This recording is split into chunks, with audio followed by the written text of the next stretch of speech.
Shanset që të shkojnë kejt gjërat në këtë setup janë shumë të larta. Edhe kot sa pas kam nxjerrë emrin unë sepse aty nuk duket fare. Një sekond. Let's talk about your ex. Përshëndetje. Sot në një setup totalisht tjetër, punon, sepse sot është një ditë me diell në meni, gjë që nuk ndodh pothuajse kurrë, dhe mendova që pse mos të jeni dhe ju dëshmitar të kësaj dite fantastike në Gjermani.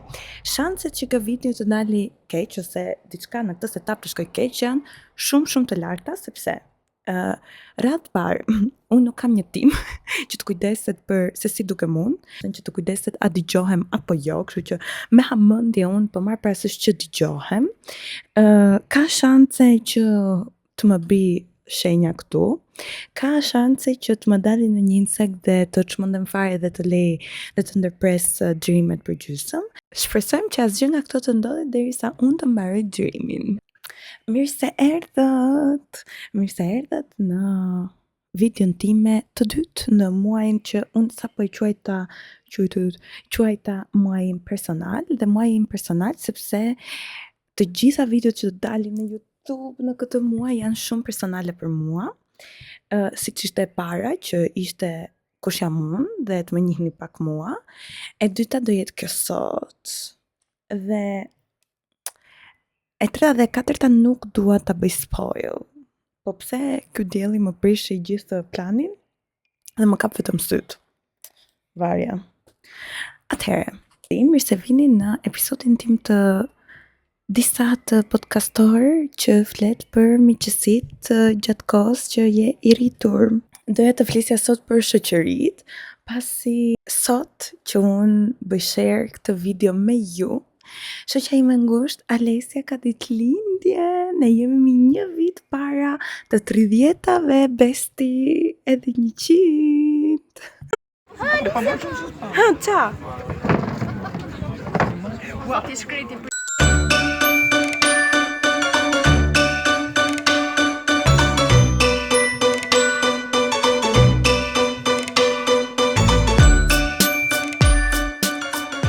Se për mua gjithë jetën shoqëritë kanë qenë shumë të rëndësishme.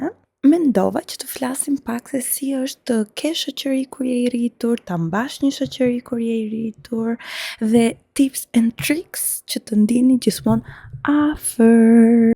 Si fillim, nuk dua të flas për se si të mbajmë shoqëri kur jemi të rritur, por doja të flisja pak në se si ne bëjmë shoqëri kur jemi të rritur dhe vështirësinë e kësaj gjëje. Problemi që të bësh një shoqëri të re është mangësia e vendosjes tonë në komunitete të reja ose ekspozimit tonë në komunitete të reja.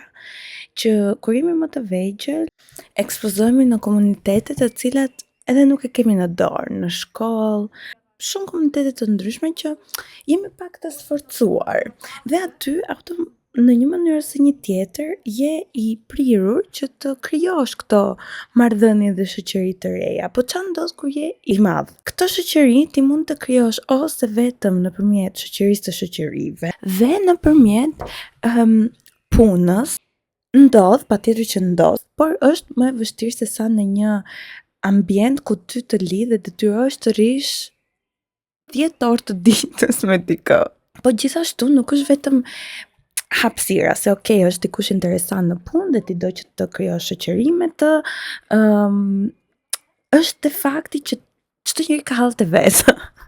Edhe që të mbash një shoqëri dhe të krijosh një shoqëri ka nevojë për energji, ka nevojë për të investuar në këtë shoqëri, që njerëzit zakonisht kur janë në punë janë në kind of survival mode, që duan të mbijetojnë këtë punën versus jetën që i ndodh gjatë kohës së punës, vetëm po funksionojnë në mënyrë bumerang, le të themi, që nga që je kaq shumë orë me dikën në punë, në disa punë, automatikisht bësh shoqëri.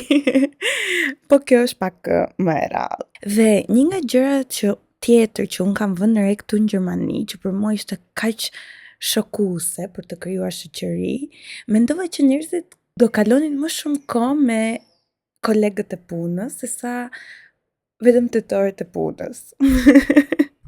Ky ishte shoku i parë sepse mendova që njerëzit që un kam në punë do bëheshin shokë të mi. Dhe nuk ishte problemi te që ne nuk shkonim me tipa, le të themi. Problemi ishte që ato kishin një jetë jashtë pune. Në mos familje kishin shoqëri të tjera dhe nuk mendoj se ishin shumë të interesuar për të krijuar shoqëri të re, sepse në grupet e tyre nuk ishin të gjithë expats, do më thënë që jetojnë jashtë, ishin shumica gjermanë dhe është shumë e vështirë të depërtosh në një grup që flet gjuhën vendas dhe ti nuk e flet, po gjithashtu dhe një grup që mund të ketë shumë vite që është shoqëri, ka shakat e tyre, kanë kaluar shumë gjëra bashkë, dhe është realisht shumë e vështirë që ti të depërtosh në këtë grup si dikush i ri. Përveç jetës që ndodh, është ky miti që njerëzit thonë që nëse nuk është e thjesht, ajo nuk është për të bërë, ose nuk ka qenë e thënë për të bërë, që për mua s'ka sens fare, sepse asnjë shoqëri, ose asnjë shoqëri reale dhe e sinqert e bazuar në sinqeritet, nuk është e thjesht për të mbajtë dhe për të bërë, po lenat këtu për qef. Kështu që edhe nëse jeni adult, që jeni duke bërë një shoqëri të re, nëse ju duket e vështirë, do me thënë që është mirë. Përveç faktit të qenit adult, mendoj që është e vështirë të krijosh shoqëri edhe kur të duke jetuar jashtë shtetit. Dhe me këtë nuk kuptoj faktin që të gjithë të huajt këtu, se po e marr parasysh, po ti vetë si huajnë këtu, edhe me vendasit, keni që në fillim barierën e gjuhës, dhe si që thash më përpara, është shumë e vështirë që ti të depërtosh në gjuhën e huaj kur dhe nuk e din. Por vjen edhe pjesa e dytë që janë diferencat kulturore, që sado që ne jemi në Europë, realisht kemi shumë diferenca me të paktën Gjermaninë, se me ato kam pasur të bëj më shumë. Diferenca kulturore mund të jenë edhe të mira, po mund të jenë dhe vështirësi në këto marrëdhënie. Si nga momenti i ndarjes faturës, ku disa raste e kuptoj dhe bën sens, por në disa të tjera për mua është totalisht më shkatron nervat. Por dhe te pjesa e bukur e këtyre ndryshimeve kulturore është pjesa që unë adhuroj më shumë në këtë gjë, janë traditat të ndryshme, gjithë kultura ushqimit, po çfarë njerëzit këtu ose njerëzit e huaj vlerësojnë si të rëndësishme, ndërkohë që ti je mësuar me standarde të tjera dhe me gjëra të tjera që për ty janë të rëndësishme, dhe gjithë këtë mendoj që e bën akoma më të pasur dhe më të plot shoqërinë me të huajt, po gjithashtu sjell edhe vështirësitë e veta. Vështirësitë mund të jenë për shembull që nga shakat e ndryshme, sepse shakat shumicën e rasteve, mos them gjithmonë, kanë konotacion kulturor. Dhe kur nuk vjen nga e njëjta kulturë, sigurisht të nuk kupton shakat që të bën dikush tjetër, sado që me shoqërinë që ndaj kohë, unë mundohem dhe shpjegoj shakan time, mbase kur ta ripërdor këtë shakan, ky personi ta di se çfarë unë nën kuptoj. Por realisht kjo mua më ka shërbyer si plus, sepse ka shumë kultura që ne mendojmë që jemi shumë të ndryshëm, por në fakt jemi dhe shumë të ngjashëm, për shembull me Ukrainën. Për shembull kur unë flas me Julian, ne përdorim fjalë të gjuhëve të ndryshme. Për shembull ajo të shqip, i kam mësuar fjalën katunar dhe përdor në mënyrën më të mirë të mundshme, dhe ajo më ka mësuar mua disa fjalë të tjera si babula.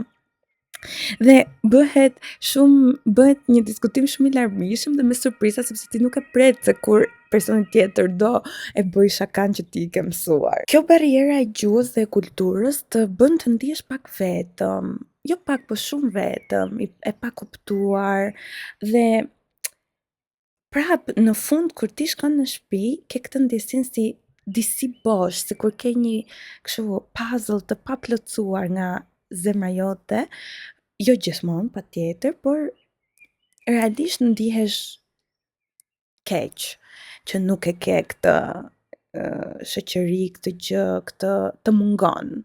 Me kohën mendoj që kjo është një nga gjërat që rregullohet dhe vim te pjesa që ky puzzle i paplotësuar unë e krahasoj gjithmonë me ndjeshmërinë dhe ndjesinë që unë kam patur me shoqërinë time të vjetër, shoqërinë time specifikisht nga gjimnazi.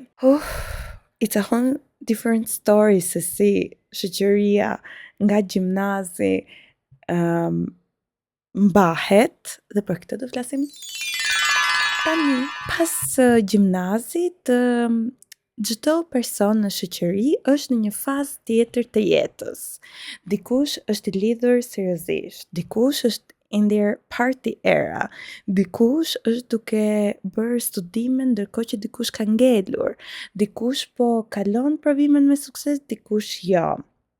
Dhe gjithë kjo vorbull informacioni që secili ka në jetë e bën shoqërinë shumë të vështirë për tu mbajtur. Dhe sigurisht që kjo bën dhe që kapaciteti i gjithë secilit për të mbajtur informacionin që ka pas mbajtur dhe për të marrë informacionin që ka pas marrë më përpara është akoma më i limituar, që automatikisht të bën që njerëzit të jenë më thjesht të agituar ose të agitueshëm, që kjo sjell hatërmbetje. Në këtë vorbullën e hatërmbetjeve është edhe pjesa e njerëzve që nuk kthejnë përgjigje shumë shpesh ose nuk arrin të kthejnë përgjigje në atë intensitet që kanë pas kthyer më përpara.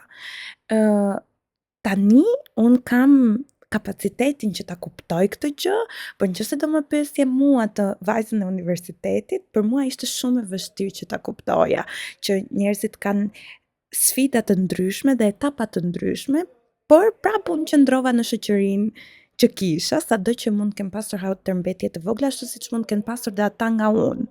Pjesë e rëndësishme e kësajt është pjesa e navigimit në nostalgji. Arsyeja që ti qëndron në atë ose e kapur aq fort në atë shoqërinë tënde të vjetër është nostalgjia dhe dashuria që ti ke patur për ato njerëz. Sigurisht, kjo do vazhdoj të jetë e tillë deri në momentin që është diçka që në personat e rinj që jeni bërë, është si një deal breaker ose një gjë që nuk mund të kapërcehet. Por kjo nuk do të thotë që ju nuk ishit në asnjë pikë në të njëjtën frekuencë. Të bësh align këto gjëra nuk do të thotë që duhen bërë se s'bën atë moment që ti po ndjen që kjo ndarje ose kjo humbje po ndodh. Është që realisht të marrësh kohën tënde, që të kuptosh të anën tënde, anën e personave të tjerë dhe të japësh hapësirën vetes tënde dhe personave të tjerë që të kuptojnë se ku qëndrojnë me ty dhe me vetën e tyre.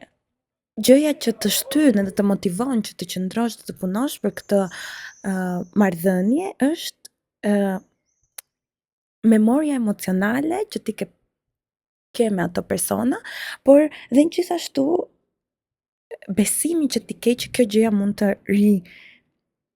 vi aty ku është, dhe gjitha këto emocionet që realisht janë pjesë e dashurisë, të shtyn që ti të mbash marrëdhënie me shoqërinë tënde të vjetër. Dhe siç e përmenda dhe më parë, çelësi i suksesit në këto situata është që ne të kemi hapësirën që të pranojmë që shoqëritë zhvillohen. Dhe zhvillohen sepse ne zhvillohemi, rritemi, ndryshojmë dhe si çdo marrëdhënie, edhe kjo marrëdhënie e shoqërisë duhet të ndryshojë, nuk mund të rritë gjithmonë e njëjta. Hapësirës, sa mirë. Okej, 2 minuta pushim.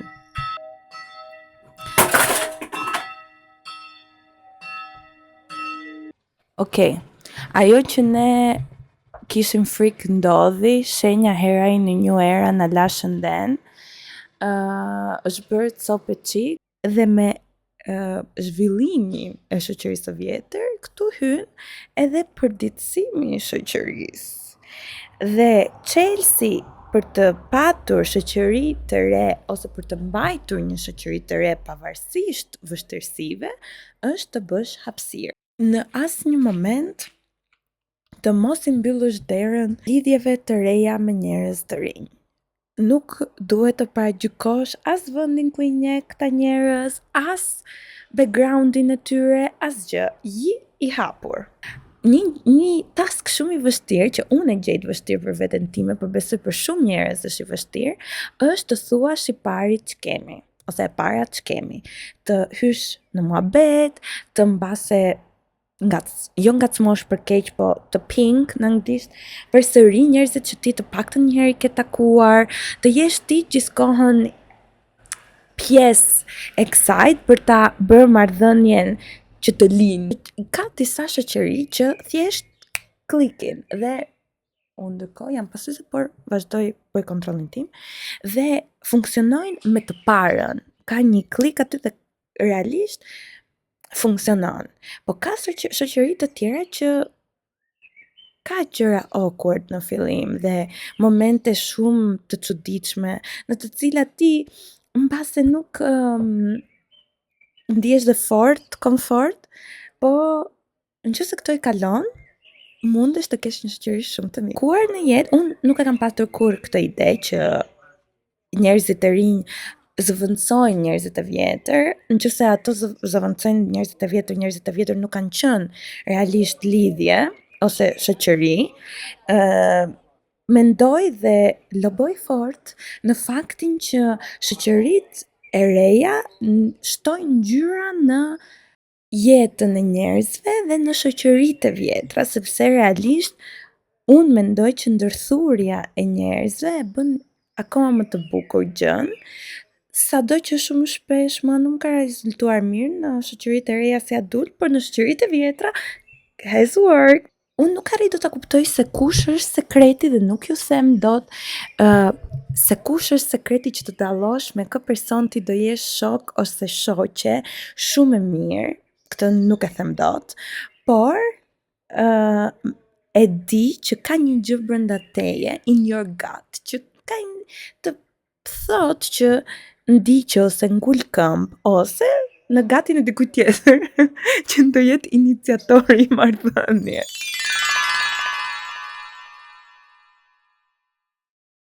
Dhe unë tani do ju jap disa tips që të mbani marrëdhëniet me shoqërinë e vjetër të afërt dhe të ndjeni sikur po ndani shumë momente nga jeta juaj. Më dëgjoni sepse mendoj se do fitoni. Po kalon dikush që më ka ngulur sy dhe më jep pak siklet dhe prandaj po them budalliqe. Por numër 1. Voice notes, mesazhe me zë. Janë shumë të thjeshta për të konsumuar, fap në vesh dhe e dëgjon shumë shpejt duke bërë diçka tjetër, je duke shkruar diçka në laptop, je duke dëgjuar, je duke dhënë makinës, mund ta dëgjosh, nuk ka nevojë që të heqësh vëmendjen nga diçka tjetër që po bën. Dhe dëgjon një histori të tërë të mikut apo mikeshës tënde. Në konotacionin e zërit në këto voice, ti arrin të kuptosh dhe mënyrën se si dikush të drejtohet dhe të jep atë mesazh, sepse ka ndodhur shumë shpesh që njerëzit keq kuptojnë me mesazhe të shkruara, vetëm prej konotacionit dhe çfarë njerëzit krijojnë në mendjen e tyre, ashtu siç edhe unë jam keq kuptuar. Një tjetër gjë që unë adhuroj të bëj me shoqen time të ngushtë është që edhe nëse nuk keni shkruar për disa ditë me shoqërinë e vjetër, thjesht shkruani një mesazh që po ti çfarë mendon për këtë, se mua më erdhi në mendje për shembull që e zëm kod balenat janë më të bukura se delfinët dhe automatikisht hap një muhabet shumë funny dhe mendoj që edhe bën dhe ditën e personit tjetër shumë të lezetshme. Dërgoni meme, dërgoni reels, dërgoni të gjitha gjërat që janë shareable në Instagram. Çfarë bëjmë? Kjo është jeta tani. Ndani me njëri tjetrin ose njëra tjetrën se si ndiheni. nëse ndiheni low, mund të thënë dhe nuk doni të shkruani për disa ditë, jo për faj se nuk e doni ose nuk keni një ndjesi negative me personin tjetër, por për faktin e të qenurit thjesht nga jeta dhe rrethanat që po ndodhin në këtë moment, ju nuk mund të shkruani dhe më mirë jini transparent dhe këtë komunikojni që e di çfarë e dashuroj komunikimin me ty, të dua shumë, por më lek të javë se realisht kam nevojë për hapësirën time. Pastaj kur të ktheheni se kur s'ka ndodhur kur asgjë gjë. Krijoni rituale për miqësinë tuaj që mund t'i mbani, për shembull, check-up mujor. Nuk e di, mund të shikoni virtualisht ose nëse mundeni dhe fizikisht një film çdo një herë në muaj, nëse nuk keni mundësinë për më shpesh, dhe krijoni një frekuencë që përsëritet në marrëdhënien tuaj. Për shembull, unë dhe Xhana kemi një verë shumë specifike të dyja që e pëlqejmë të dyja dhe në çdo takim ton të gjatë me njëra tjetrën, ne përdorim atë verë specifik. Pranoni faktin që mund të ketë shoqëri që në bazë të sezoneve janë më afër tani, ose largohen tani dhe më afër më vonë, dhe kjo gjëja është një gjë që ka një kurb evolucioni pak të luhatur, por që është shumë normale. Dhe tani është momenti perfekt që të bëjmë mbylljen dhe reflektimin përfundimtar për shoqëritë.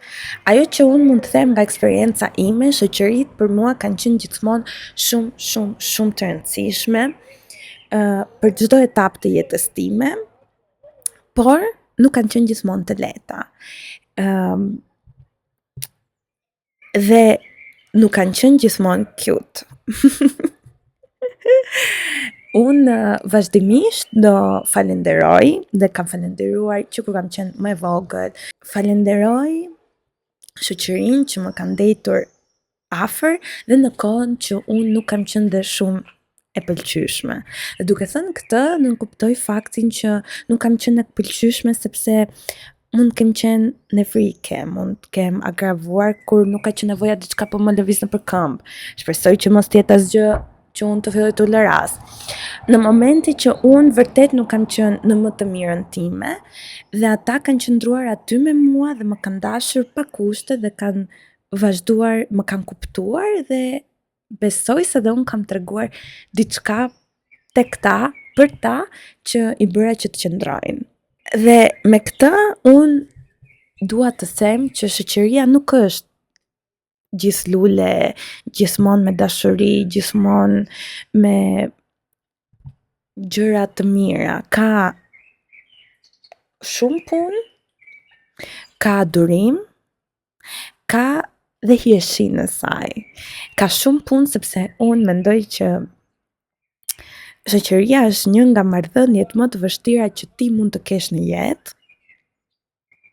Në kuptimin që basically nuk ju lidh gjaku, nuk ju lidh as marrëdhënia dashurore, por ju lidh vetëm fakti respekti, e vërteta, besnikëria, dhe të cilat mendoj që janë vlera shumë të rëndësishme tek njeriu. Që dy njerëz, për më thënë më shumë, po dy njerëz të ndajnë dhe të kuptojnë vlerat e njëri tjetrit dhe të respektojnë vlerat e njëri tjetrit, pa çka se kanë shumë diferenca midis tyre, ka një punë kolosale. Themi për shoqëri të vërteta dhe të sinqerta. Sigurisht që të bësh këtë punën kolosale, duhet kesh edhe durim. Dhe çfarë kam mësuar unë nga shoqëritë e mira është që realisht nuk ke mundësi të jesh prezent aty të gjithë kohën fizikisht, por kjo s'do të thotë që nuk je shpirtërisht. Mendoj që marrëdhëniet midis njerëzve ndodhin edhe në një nivel pak më të lartë se fizikja, dhe nëse ti realisht mendon dhe je aty edhe me mendje për njerëzit, it's a plus dhe një plus për shoqërinë tuaj. Dhe mësimi më i rëndësishëm që unë mendoj se është në shoqëri, është që shoqëria e vërtet nuk kërkon për perfekcion. Nuk kërkon që pala tjetër ose personi tjetër të jetë perfekt. Kërkon vetëm që të takoheni ashtu si që jeni në mënyrën se si ju jeni dhe vazhdoni bashkë. Këtu hyn pjesa e durimit dhe punës. Ju do jeni në një simbios të cilën vetëm ju mund ta ndërtoni në mënyrë të shëndetshme. Çdo njeri është jo perfekt në mënyrën e tij. Çdo njeri është unik në personalitetin e tij, në jetën që ka patur, në përjetimet që ka kaluar në jetë dhe njerëzit takohen me këto bagazhe që kanë nga jeta, të mira apo të këqija, dhe nëse ne i dashurojmë dhe i përqafojmë këto jo perfeksionet tek njerëzit, mendoj që është arritja më e madhe në një shoqëri të sinqertë. Dhe me këtë notë të lezetshëm, unë zgjedh ta mbyll podcastin tim, mendoj cute të kësaj jave, dhe të kujdeseni për vete dhe shihemi javës që vjen. Kisses and much love. Se sa bitot. Let's talk about your ex. Të flasim për pasën në qimë këto të mikrofonit. Let's talk about your ex. Postaj, sa që kam. O zot. Të është një blet. Mua për më preken këmbët dhe kam frikë se çfarë mund të jetë.